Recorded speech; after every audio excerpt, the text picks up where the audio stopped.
Hello everybody, yet another Steampunk vlog for you today, and today is a very special day, because today I got my first 1,000 views on a video, lucky number 14, and to that end I want to thank all of you for subscribing, for watching, for commenting, even when I didn't agree with you, for all of it. Thank you so much for everything. And obviously I'm going to keep going. This is not a farewell, please do not get the wrong impression. But thank you so much for all of this, and for your help and your time and your support, because a year and a quarter ago, when I created a video, just out of the blue, and posted it, I never thought I would be here, one. And two, if it hadn't been for you people, all of you, I wouldn't be. So, a huge, gigantic thank you. Order one of the day. Order two. Currently, I am in need of a theme song. This is something it's been hanging out in my comments for, well, not comments, my video description for a while, and no one has taken me up on it. But the fact is, now it is becoming rather vital, because other than that, I'm going to have to start reusing music. And if that's the case, well, that's a little bit boring. So, I need somebody to create something for me. Admittedly, I cannot pay you. All I can give you is gratitude and screen time. And credit, of course. Credit where credit is due. So, if any of you out there are willing to, are musically inclined and willing to do that, and willing for very, very little, other than some questionable chance at fame, him writing along with me, I would be eternally grateful. Number 3. I'm not a big fan of TV. But, at one point, I turned on the old tube, for one reason or another, and there was Prince Poppycock, performing for America's Got Talent. I was stunned and speechless with the awesome of it all, with the awesome of him.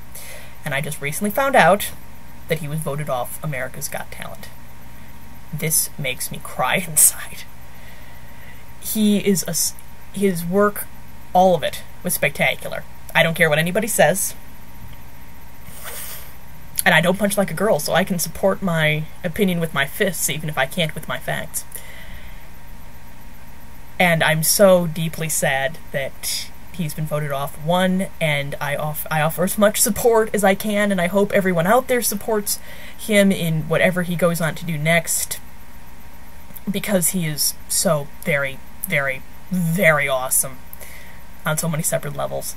And Prince Poppycock, my heart goes out to you, and please keep doing what you're doing, because some of us need you for our daily dose of beauty and spectacular and glitter and the assurance that there are amazing things still in the world, that in this realm of banality, every now and then there is someone who doesn't just break the mold, who shatters it to powder. So I am deeply saddened by your loss from America's Got Talent. Well, that sounded a little bit morbid. It wasn't what it was supposed to be like. But please keep doing what you're doing. Certainly, I will. This one gutter kid with eyes fixed firmly on the stars will support you as well as she can. So, you will be missed. That's item 3. Item 4. My outfit. And there's a rant that is point 5. The rant has to do with the outfit. This particular getup, which is something, a little bit of my Captain Amelia type look, for those of you who've seen Treasure Planet, just generally kind of a, oh yes boys, that was exactly what you wanted. It's supposed to have a captain-y sleek feel to it, to a certain degree. Obviously it's a bit frilly, but there you go. The bodice was purchased at a stand at the Steampunk Expo. The bloomers are from Love Child Boudoir. The boots, I don't know. And the blouse is from Pyramid Collection. The hat, of course, comes from the Blonde Swan, and I think this is the first time that this hat has ever been shown with its full pomp and circumstance on any of my vlogs. So here we go. Oh, it's got lovely plumage. Yes, like the Norwegian blue, which likes kipping on its back. Thankfully, this hat just likes kipping on my head, and it's not dead. Okay, it is made out of leather, so technically it's dead. but that's another story. Originally it just came with these clear lenses, but I was recently at a Ren fair where they were, so I purchased some new ones, one of which is smoked, and the other one which is excised brass. Lovely. And assumptively, this thing will probably just keep growing. I hope to, at some point, buy some new feather plumes for it. In the meantime, the rant. The rant has to do with the bodice, which you saw, with the golden buttons down the front. When I purchased this at the Steam Expo, I was under the impression that it was handmade. And this is just an impression that I usually have when it comes to steampunk items. With very few exceptions, I assume that whoever is selling them, or selling whatever is being sold, the items are made relatively close to home, one way or another. Not necessarily, perfectly handmade, but, well, obviously just about everything is, give or take, a bit handmade, but I'm under the impression that a lot of love and effort went into the making of whatever I'm wearing, insofar as it was purchased. I mean, my blouse, obviously, was purchased from, a sort of a brand name of sorts, scare quotes, and so I'm not going to assume it about that. Ditto my shoes, but a bodice, usually that's something I would assume somebody took time to make, and while it wasn't custom designed or anything for me, certainly that a lot of effort went into it.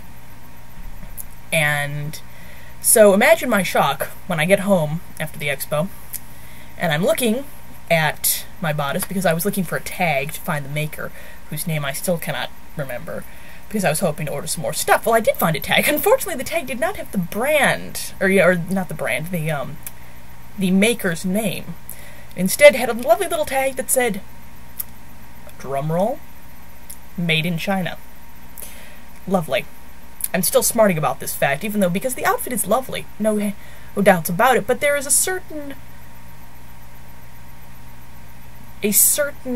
element of disappointment in the fact that I thought that this was something that somebody took, and, okay, maybe somebody did take time, but the fact is that it's made in China, and it's not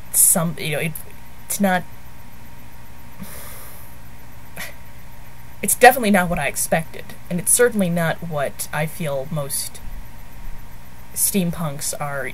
We're looking for handmade stuff, and again, if it was maybe it was handmade in China, but the fact that it needed that tag tells you something about it.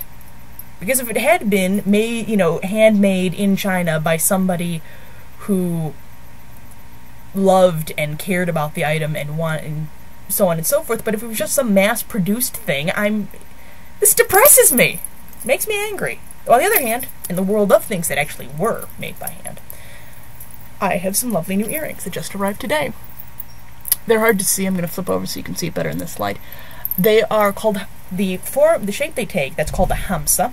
It is a Middle Eastern charm that wards against the evil eye. And these ones were made by Clovis the Comely, the alter ego of a person who runs a stall on Etsy known as the Copper Camel.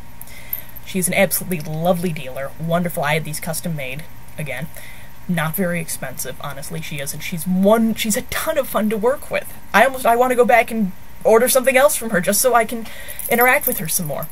She's an amazing, amazing seller and creator of things, and go support her, make much of her. Incoming message. She's wonderful. So, that's it for today.